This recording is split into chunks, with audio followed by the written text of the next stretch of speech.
কিশোরগঞ্জের ওই চূড়ান্ত বেয়াদব ফজলুর রহমানকে স্পষ্ট করে বললাম, তোর মতো বেয়াদব গত 100 বছরে বাংলাদেশে জন্মায় নাই। তুই স্বাধীনতার পক্ষের না, তুই স্বাধীনতার শত্রু, তুই এদেশের শত্রু বেটা।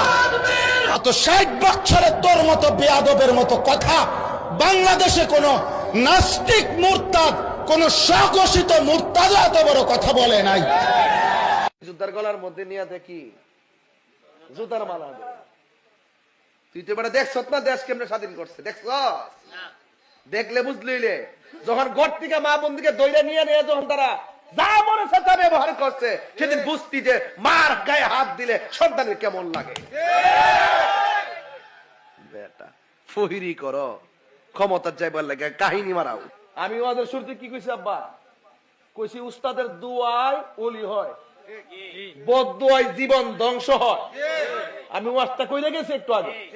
আমি বলছি মা বাপের দুয়ায় সন্তান ওলি হয়, মা বাপের বদদুয়ায় জীবন ধ্বংস হয়। ওয়াজটা কইরে গেছি।